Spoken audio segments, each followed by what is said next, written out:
আসসালামু আলাইকুম। কেমন আছেন সবাই? নিশ্চয়ই সবাই অনেক অনেক ভালো আছেন। আমরাও আল্লাহর রহমতে এখন ভালোই আছি।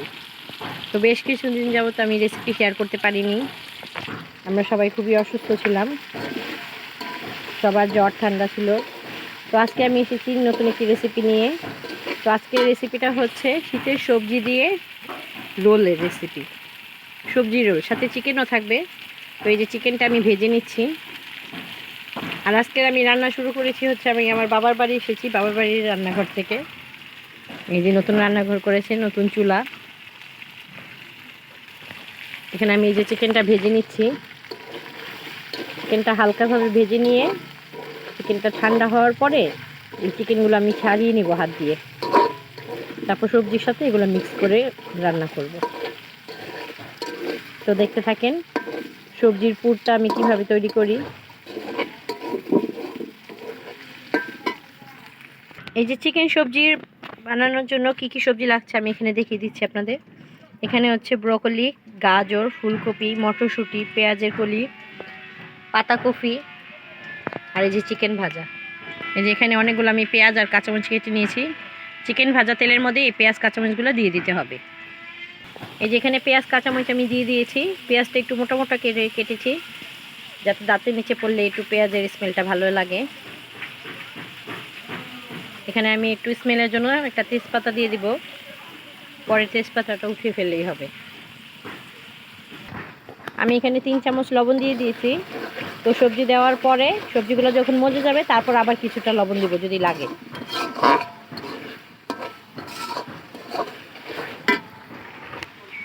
পেঁয়াজটাকে আমি বেশি লাল করব না, জাস্ট একটু নরম করব।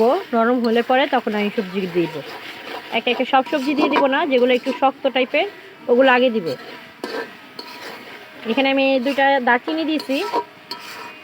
দারচিনি আর তেজপাতা আমি উঠিয়ে ফেলবো।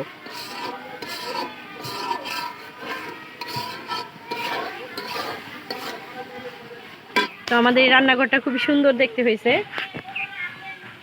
পিকনিক খেলার জন্য একদম পারফেক্ট। রান্নাঘরটা পুরোপুরি কমপ্লিট হয় নাই, শুধু চুলা বসানো হয়েছে আর আশেপাশে একটু চাল দিছে। এই যে এখন আমি এখানে আদা রসুন দিয়ে দিচ্ছি।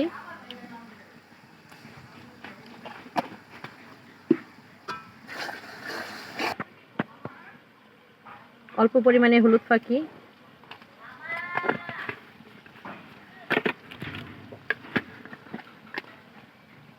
আর 1 চামচ হচ্ছে ধনিয়া ফাঁকি। এখানে আমি 2টা নুডলসও দিব, গোলমরিচ ফাঁকি দিব। এটা হচ্ছে মরিচ ফাঁকি। এই যে মশলাটা কষানো হয়ে গেছে, এখন আমি এই যে যেগুলো একটু শক্ত সবজি ওগুলো এখন দিয়ে দিব আমি।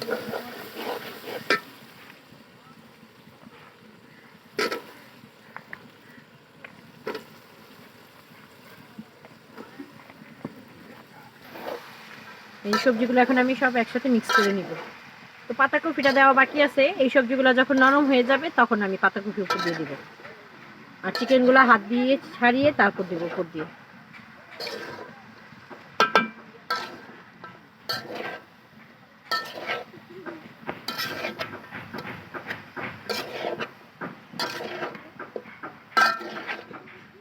এই যে চিকেনগুলো এখন আমি হাত দিয়ে ছাড়িয়ে নিব। হাড্ডি থেকে বের করে আমি এগুলা সবজির সাথে মিক্স করে নিব। সবজি ঢাকনাটা আমি উঠিয়ে দেখি কি পর্যায়ে আছে এখন। সবজিগুলো দিয়ে অনেক পানি উঠেছে, যে পানি। তুমি এখানে এক্সট্রা করে আর কোনো পানি দিব না, এই পানিতেই সবজিগুলো সিদ্ধ হয়ে যাবে। আর যদি দেখি একটু শক্ত রয়েছে তখন এটা দেখা যাবে। হ্যাঁ, একটু সবজি আবার পড়ে গেল।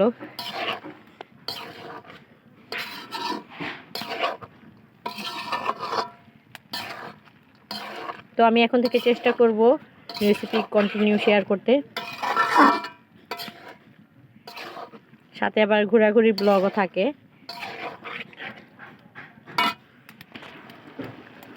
এখানে আমি 2টো নুডলসও দিয়ে দেব সবজিগুলোর মধ্যে।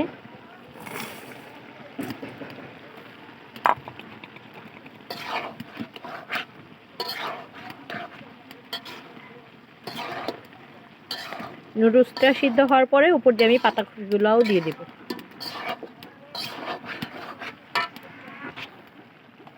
এই যে এখন আমি পাতাকপিগুলো দিয়ে দিব। পাতাকপির পরিমাণ এখানে অনেকগুলা, তো এটা যখন নরম হয়ে সিদ্ধ হয়ে যাবে তো এটা কমে যাবে। তো এটাকে এখন আমি ঢেকে রাখি। এই যে চিকেনগুলো আমি ছাড়িয়ে নিয়েছি হাত দিয়ে। চিকেনগুলো হচ্ছে আমি আগে মশলা দিয়ে মেখে রেখেছিলাম, ওগুলোই ভেজে ফেলেছি। সব ধরনের মশলা দিয়ে ম্যারিনেট করা ছিল, ওগুলো তেলে ভেজে ঠান্ডা হওয়ার পর এখন আমি এগুলো ছুটিয়ে নিয়েছি। তো এর উপরে আমি এখন এই যে মশলা দিয়ে দিব, নুডলসের মশলা দিব, গোলমরিচ ফাঁকি দিব, আর একটু সয়া সস দিয়ে দিব। এগুলো একসাথে মেখে তারপরে আমি সবজির উপর দিয়ে দিব। যদি আলাদা করে দিতে যাই তো ভালো করে মিক্স হবে না, এজন্য আমি চিকেনের উপরে এগুলো সব দিয়ে দিব। তো এই যে এটা আমি এখন মেখে নিব ভালো মতো, হাত দিয়ে মিক্স করে তারপর আলাদা দিয়ে দিব।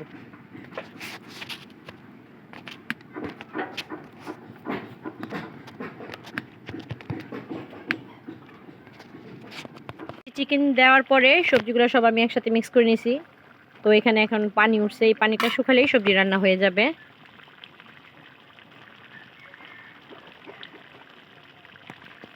তো সবজি রান্নাতে আমি এই যে রোল বানানোর জন্য যে কী ইনগ্রেডিয়েন্টসগুলো লাগে সেগুলো আমি দেখিয়ে দিলাম। আমি যেভাবে করি সেভাবেই দেখাই দিলাম।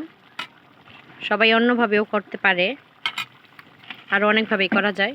তো আজকে আমি পুরোপুরি রোল বানাবো না, শুধু সবজিটা পুরটা আমি করে রেখে দিব। তো এই যে আমার সবজিটা রান্না শেষ।